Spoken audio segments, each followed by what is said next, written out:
So you are pretty well known for creating a sound that is anthemic, that is big and passionate across the board with many different kinds of artists. So this is something you're putting into the mix and creating. Where is that coming from? I mean, a lot of that comes from how I hear everything I do just wiping out the competition. Maybe it's that mentality.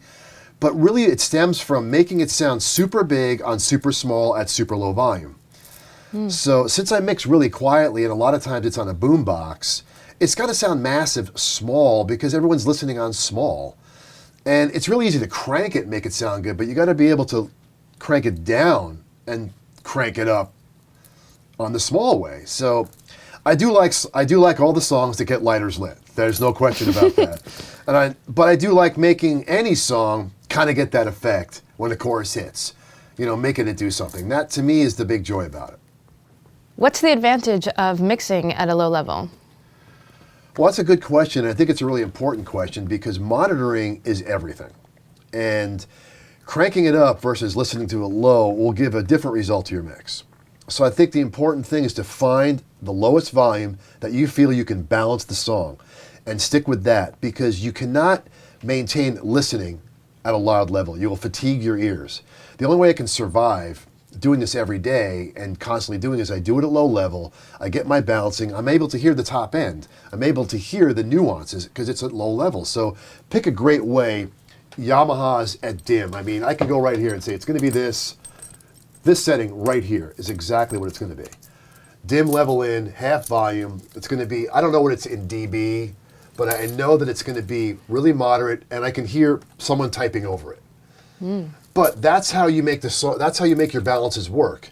And then when you undim it and crank it, you're going to tear off your good hearing for the day, but you're going to get some excitement. A lot of people will mix super loud. That's not really a good thing. It depends on what you're looking for. A lot of hip hoppers, they want to feel the bass, shake them off the seat. Now that's just the way they like it and they can't hear it any other way. But for the guy who wants to say, hey, how can I be like CLA or how can I get like his concept down a little bit, is that you pick the lowest volume you can tolerate and dig in. One of the other things I've noticed about your mix is that you're really good at sort of, and I guess this is what makes a good mix engineer, taming sound and really carving out niches for everything. You can hear everything really well. Nothing is like fighting each other. Is that is that an EQ thing mostly, a compression thing? I mean, I think the most important thing is the monitoring will allow you to tame anything. If you get your monitoring worked out, you can put up a 100-track song that's dense like nobody's business. And you can sift through the wreckage and tame everything. A lot of times the only way to do that is to have it all up uncompressed, just a little bit of EQ, and see what needs to get compressed and not. A lot of people will put like the automatic fader on it and compress everything, which makes it so much worse. So for me, it's use that as a tool, but you really got to get in there and use your hands and actually move the faders and figure out, okay, this guitar part's not going to work unless I ride it the whole way. And I have to ride it each section. So I find myself saying, you know, the music is not going to mix itself. You actually have to move the faders. And when you have all the faders in front of you, it's a lot easier than using a mouse and doing one at a time or whatever. So half the battle is that it won't sit, and I'm not going to just ride the vocal over the top of the mix. I actually have to move the band around. And what about panning? I like 3 different pans: left, center, and right. I hate stuff in between, and I only go in between if it's like some shaker that so sticks out of the song, it's got to be like halfway. But usually, if I could get wider than left, if left could go almost back to right again, I'd be happy. So, I mean, I try to get as wide as possible because I want the cinematic scope of it to be as big as possible. And that's maybe part of the anthemicness. Could be. What makes your mix style so radio-friendly? Well, I think what makes my mixing style so radio-friendly is that I grew up listening to the radio, and I was so AM radio, FM radio, always the hit channels. And there was always a sound that I liked and how tightly balanced it was and how exciting it was and how every moment counted. That I want to infuse that in my style. And I kind of picked that up from Bob a little bit and then took it my own way. But a lot of it's kind of listen through like a transistor radio, like listen through small speakers and make it like that exciting on small. So when you put it up big, it's like, wow, that's really large. But it's really compacting as much sound into the smallest space you can. It's just a style I can't even change or really describe, but it's just what I go after, which is just make it exciting for the band without being so polite with it. Where do you find yourself most aggressive in your mix? I mean, it's so important for me to get the drums and vocals to be really in the perfect spot so I can bring up the whole band underneath it. You tame those two elements, you can do whatever you want. If you can't tame the snare drum and the lead vocal and make them sound like brother and sister, then you have to, I mean, then it's not going to work. Those two, like kick, snare, and lead vocal, they're like a trio. You get them working together, everybody else falls into line below them. But see, sometimes it's mostly the lead vocal that's getting the adjustment, and the kick and snare can be uncompressed. People, they're always saying, Chris compresses the drum so much. I don't compress the drum so much. Like, I take what I get and see what works with the track. The vocals, yeah, I may have to get them to be small enough to be able to have less dynamic range, but a lot of the times, like the kick and snare, don't have any compression on them.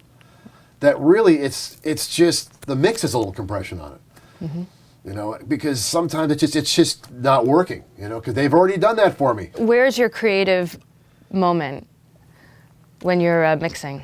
The creative moment is usually on pass one when I actually hear the song.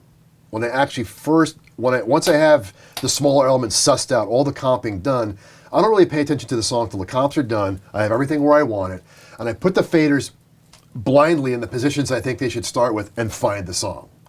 And then I EQ everything at once and say, I only have limited listenings to this before I get bored with it. And that's kind of the magic, is that before I even figure out, wow, the bridge, it has a modulation in it. I've already automating up to the bridge. So I'm actually making the moves happen before I've learned enough of it. So I still have that magic in the moment effect. So it's a little bit more gutsy and ballsy to do it that way, but at the end, I end up with something more exciting. So do you start with the drums, or do you just start with everything? Do you just go for it? I'll just take a quick, like the drums are on like a stretcher. I'll just make sure they're all breathing, make sure they're all in phase, and then just go from there. I'll just give them a quick exam, like look under the hood, say, okay, are we shooting on all pistons here? Good, all right, let me go here. Let me start driving. You're working with these amazing artists and these great producers, and you're mixing. Are you ever enhancing the sounds or affecting the musicality of it, and not just taking what you've been given and organizing it? Are you like making some musical decisions? Is that a... Yeah, that's always the thing, is that if I have to thin the herd, or I have to make an arrangement idea, or if it's usually I have an edit idea. Usually I have an arrangement idea that makes a song better. Like, is it going to be kitchen sink in the verse and kitchen sink on the chorus? Can we just have like the bar sink on the verse so the kitchen sink kicks in, and then the bridge can maybe have like the bathtub or something? It doesn't have to be kitchen sink the whole way. So sometimes it's more, you know, I'll just selectively make it work. And they usually just go with it because they're like, oh, I didn't think about that, and I don't miss it. And you have to do that because they never really hear it in the mixed phase. So it really helps the song blossoms for me. So.